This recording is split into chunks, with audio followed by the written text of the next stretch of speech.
யோகிராம் சூரத்குமார், யோகிராம் சூரத்குமார், யோகிராம் சூரத்குமார ஜெய குருராயா. பகவானோட மூத்த பக்தர் தெய்வ திரு அப்பண்ணையங்காரோட அவருக்கு கிடைச்ச பகவான்கிட்ட கிடைச்ச திவ்ய அனுபவங்கள்லாம் கடந்த 2 எபிசோடா நாம அனுபவிச்சுட்டு வர்றோம்.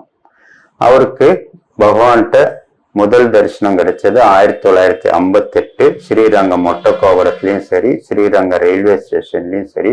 அந்த முதல் அனுபவத்தை நாம அனுபவிச்சிருக்கோம். அதுக்கு பிறகு பல வருஷம் அவர் பகவானை பார்க்கல. அவர் அடிப்படையா யாரோட பக்தர் அப்படின்னா, திருக்கோயிலுக்கு பக்கத்துல இருக்கக்கூடிய தபோவனத்துல அருளாட்சி செய்து கொண்டிருக்கிற சத்குரு ஸ்ரீ ஞானானந்தகிரி சாமியோட பக்தர் அவர்.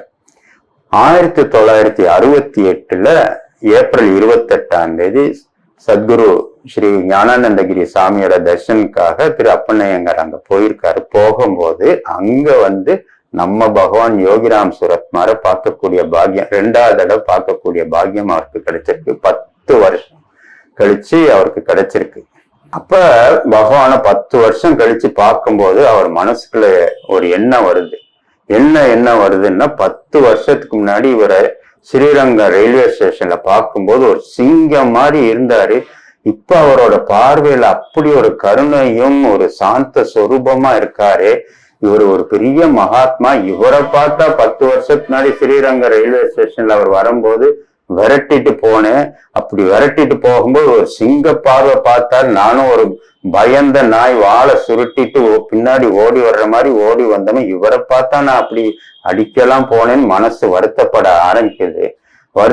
ஆரம்பிக்கும் போதே பகவான் யோகிராம் சூரத்குமாரோட பார்வை ஒரு மேல பட கருணையோட பார்த்து என்ன பண்றாரு அப்படின்னா, அப்பண்ணையங்கார் கைய பிடிச்சிட்டு தபோன ஆசிரமத்துல பின்னாடி போறார். அங்க வேணுகோபாலோட சன்னதி இருக்கும். அந்த சன்னதி பின்னாடி ராமர் பட்டாபிஷேகம் படம் இருக்கும். அது கீழே பகவான் உட்கார்றாரு. இவரையும் கையை பிடிச்சு உட்கார வைக்கிறார். உட்கார வச்சுட்டு அப்பண்ணையங்கார கருணையோட பார்த்து, வாட் இஸ் யுவர் நேம் அப்படின்றார். உன்னோட பேர் என்ன அப்படின்னு சொல்லி கேட்க, அப்பன் அப்படின்னு சொல்லி சொல்றார். அதுக்கு பிறகு பகவான் திரும்பி இன்னொரு கேள்வி கேட்கிறார், which is your native place அப்படின்றார். உன்னோட சொந்த ஊர் என்ன அப்படின்னு சொல்லி கேட்கிறார். அதுக்கு அவர் ஸ்ரீலிப்தூர் அப்படின்னு சொல்லி சொல்றார்.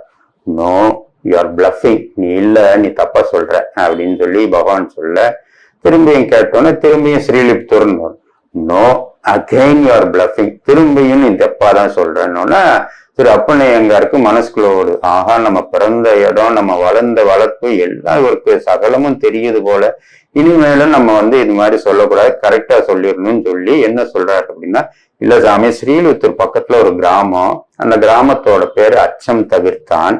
அந்த கிராமத்துலதான் நான் பிறந்தேன் வளர்ந்தேன். என்னோட அப்பா ஒரு பெரிய கோடீஸ்வரர்கிட்ட கணக்கு பிள்ளையா 1932 16 ரூபா சம்பளம் வாங்கி நல்ல பொசிஷன்ல இருந்தாரு அப்படின்னு சொல்ல பகவான் அதை கேட்டுக்கிறாங்க. கேட்டுட்டு அடுத்தது இன்னொரு கேள்வி கேட்கறாங்க. என்னன்னா, what are you doing now, நீ இப்ப என்ன பண்ற அப்படின்னு சொல்லி கேட்டோன்னே, I am working as a TTR சாமி இன் ரயில்வேஸ், நான் ரயில்வேஸ்ல டிடிஆர் வேலை பார்க்கறேன், ஸ்ரீரங்கத்துல இருக்கேன் அப்படின்னு சொல்ல திரும்ப பகவான் அவர்கிட்ட ஒரு கேள்வி அழகா கேட்கறாங்க. என்ன கேட்கறேன்னா, அப்பன், what will you do if a beggar like this enters your train?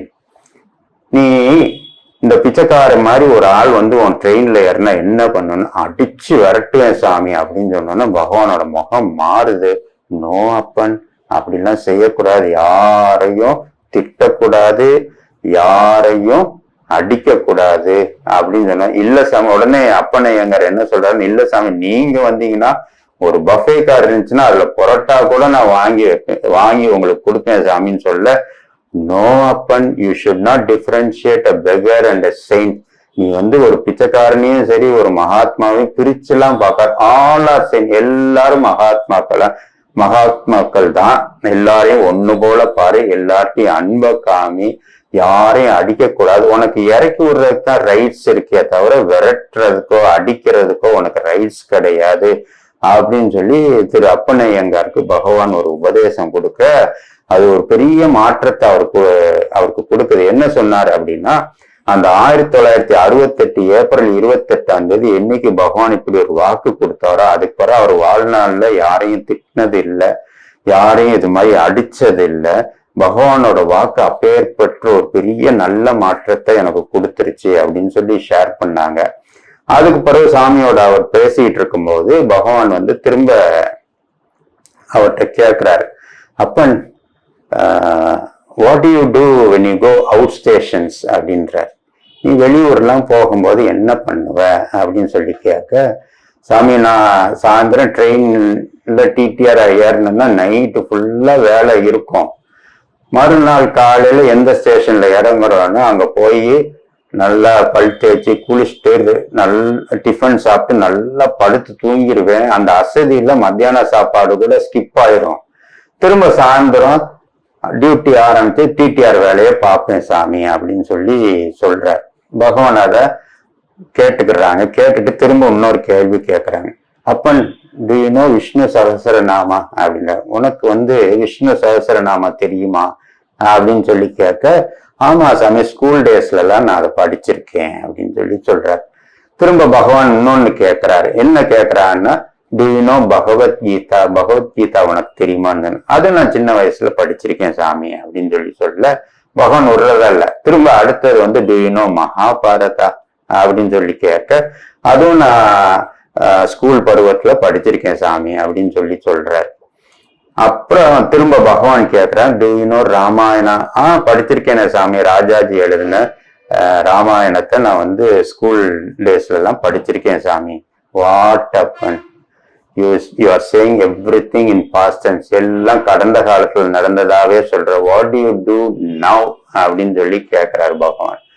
கேட்டோன்னா அதுக்கு திரு அப்பண்ணையங்கர் என்ன பதில் சொல்றாரு அப்படின்னா, சாமி டெய்லி காலையில குளிச்ச உடனே ஈர வேஷ்டியோட நான் என்ன பண்ணுவேன்னா என்னோட குருநாமமான ஞானானந்தா ஞானானந்தா ஞானானந்தா ஞானானந்தான்னு ஒரு 18 தடவை சொல்லுவேன் சாமி, அவ்வளவுதான் நான் செய்வேன் சாமி அப்படின்னு சொன்னோன்னே பகவானோட முகம் அப்படி ஒரு மலருது, சந்தோஷமாகுது. அந்த சந்தோஷத்துல பகவானோட கண்கள்ல கண்ணீர் பெருகுது. என்ன பண்றாருன்னு பகவான் கருணையோட திரு அப்பண்ணையங்கர் கையை பிடிச்சு தன்னோட ஹிருதயத்துல இப்படி வச்சு திரு அப்பண்ணையங்கரை பார்த்து சொல்றாரு, அப்பன் chant Guru's name as many times as you can, it will take you to the right path அப்படின்னு சொல்லி ஒரு உறுதிமொழி கொடுக்கிறார்.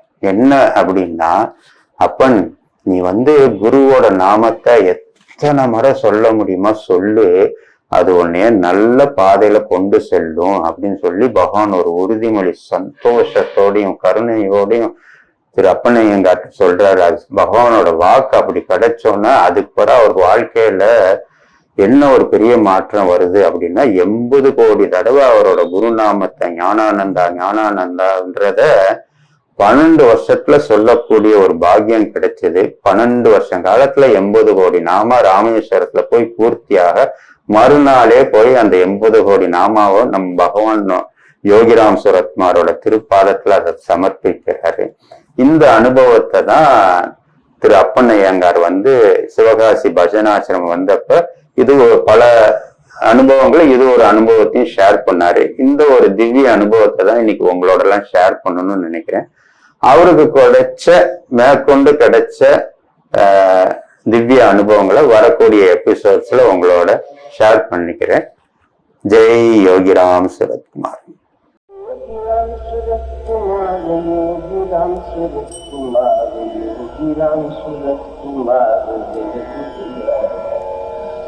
योगिराम सूरत कुमार, योगिराम सूरत कुमार, योगिराम सूरत कुमार, जय गुरुराया।